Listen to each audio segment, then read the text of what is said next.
अध्यक्ष महोदय आणि इथे जमलेल्या माझ्या बंधू भगिनींनो, दरवर्षीप्रमाणे मी ह्या वर्षी सुद्धा निवडणुकीला उभी राहिली आहे.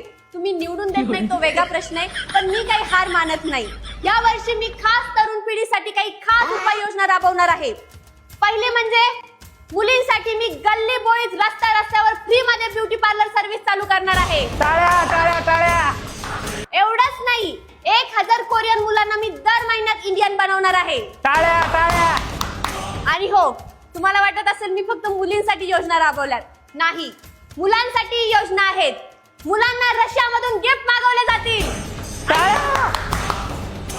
आणि ज्या ज्या मुलांचे लग्न जमत नाही त्यांना डायरेक्ट बँकॉक वरून स्थळ आणल्या जातील. टाळ्या. आणि हो, थायलंड सारख्या एका छोट्याशा गावाला आपल्या सीना नदीच्या पात्रात उभारलं जाईल. टाळ्या. आणि हो, ज्या ज्या मुली इंस्टाग्रामला मुलांचे मेसेज सीन करूनही रिप्लाय देत नाहीयेत त्यांचे परमनंट अकाउंट डिलीट केले जातील आणि त्यांना काळ्या पाण्याची शिक्षा दिली जाईल.